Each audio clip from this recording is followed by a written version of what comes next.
So we've been speaking about self-awareness in the last couple of weeks, and we're taking self-awareness to a whole new level today. And I know that there's a tendency for the topic to make some people uncomfortable. When we say that your thoughts are the invincible faces of God and the devil, how does that make you feel? Your thoughts are the invincible faces of God and the devil. What does that make you think? When I say your thoughts are the invincible faces of God and the devil, what do you feel about that? Who's going to type first? What does that mean to you? That your thoughts are the invincible faces of God and the devil. What does that make you think? What does that make you feel? I would like to start with a very interesting story about a missionary, a Christian missionary. And one day, this Christian missionary was kneeling down in prayer. All right?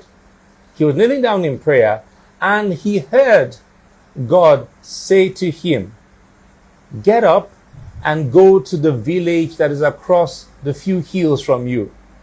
There was a village across a few hills from him, and he believed he heard God saying to him, "Get up and go to that village and do some much needed community work there. Build a school, start a healthcare center, and basically show these people that I love them." And he listened to what God had asked him to do and decided to go for it. So he packed his bag.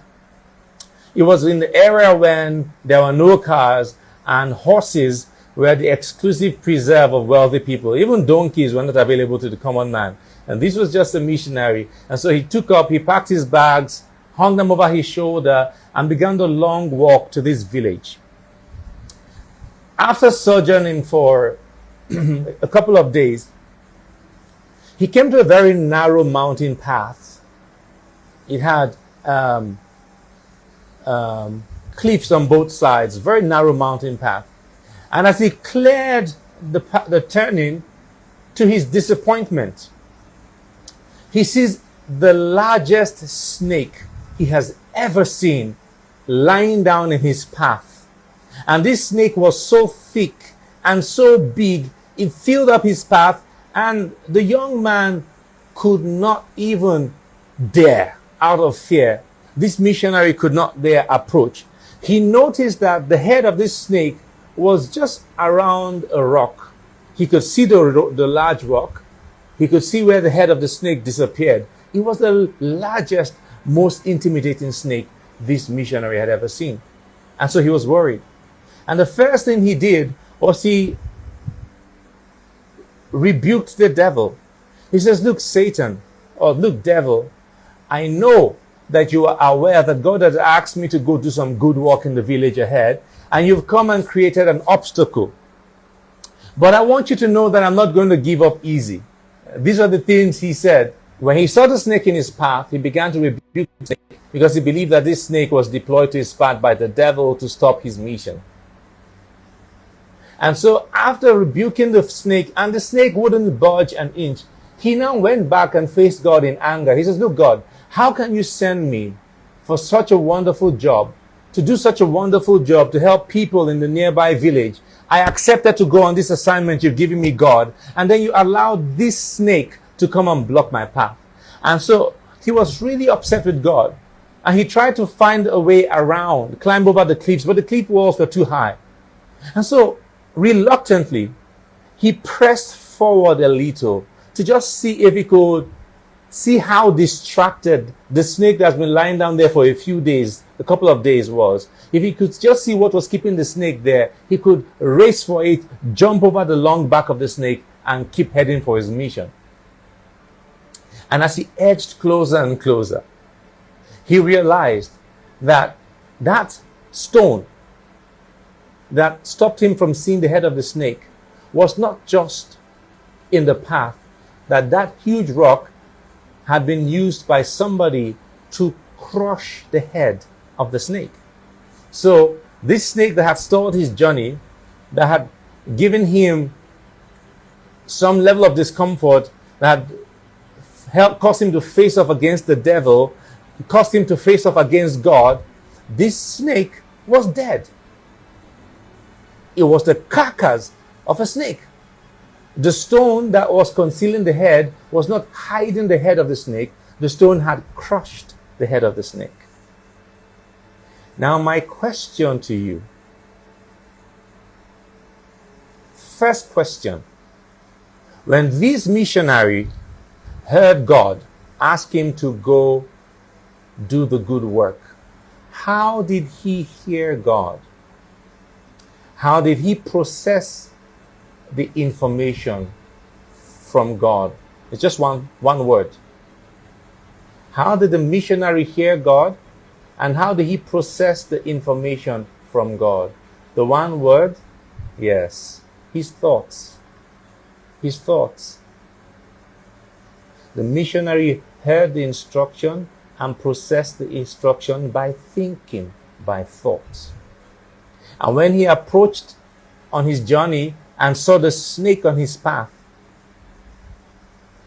by what avenue did he assume, or did he connect with the fact that that snake was sent by the devil to stop him on his mission? How did he connect an attack from the devil? How did he connect an attack from the devil? How did he interact with an attack from the devil, stopping him from continuing on his mission? By that same single word. Yes. By his thoughts. So the point I'm trying to make here is this, that by his thoughts, the missionary had access to the face of God, or to the personality of God, or to the instruction of God, and by his thought, the same missionary had interactions with the devil. By his thoughts.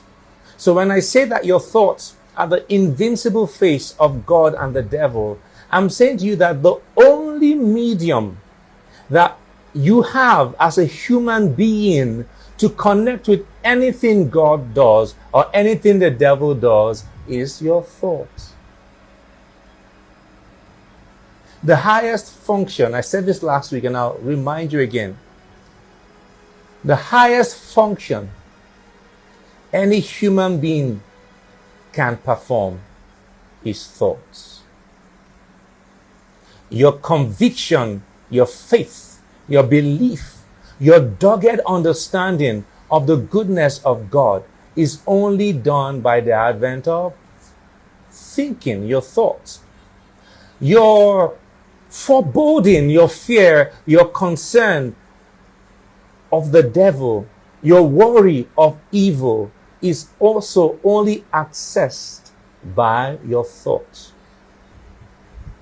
And on this journey of personal mastery, on this journey of becoming a higher version of yourself, you need to understand that your thoughts shape your belief system, or your belief system shape your thoughts, and your thoughts invariably influence your action.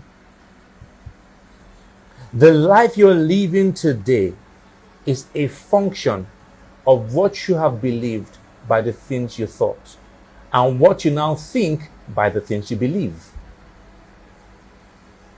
And for anyone to change the trajectory of his life, to change the details of his story, for anyone to come out of the odds and become transformed, you can only do it by renewing your mind. Renewing your mind. The quality of your thoughts influence or inform the quality of your life. Every human being you ever set eyes on, the moment you set eyes on them, they are a function of the quality of their thinking. And let me tell you this. I have tried to describe to you the difference between the functions of your conscious mind and your subconscious mind. Your conscious mind is the part of you that judges. It collects information from your five senses. Your subconscious mind does not judge any information. Whatever is implanted in your subconscious mind stays there. Your subconscious mind cannot refuse an idea. Your subconscious mind cannot refuse an idea. Every single thought is a seed that represents, I'm going to use a traditional religious term here. Every single thought you are engaging is a seed, a God seed or a Satan seed. Every single thought. But now I'm going to interpret it the way I'd rather you see it. Every single thought is a good seed or a bad seed. A good seed is a seed that is heading towards the kind of life and outcomes you want. So, for example, if you are ill and the quality of your thoughts are centered around how unhappy you are in your health, how in pain you are, how this situation had happened to someone in the past and killed someone in the past, and how this thing is getting the worst of you, the more your thoughts center on that idea, the deeper that seed is planted and nurtured in your subconscious mind. And any seed that impregnates your subconscious mind will show up as experiences in your life. As a man thinks in his heart, so is he. Your thoughts are the invincible faces of God and the devil. You engage Satan by the quality of thoughts you think about him. Satan is as powerful as you say he is in your thinking. And when you look at what has formed your opinion about Satan, what would you realize? It is information gathered from people and literature and movies that have said he is so and so and so. Similarly, the information you have gathered about God and who he is and what he is informs your opinion about him.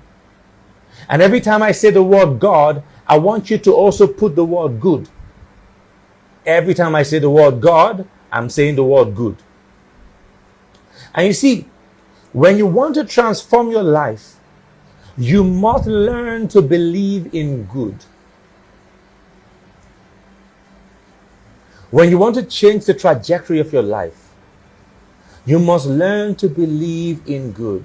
Because the principles, the laws underlying personal mastery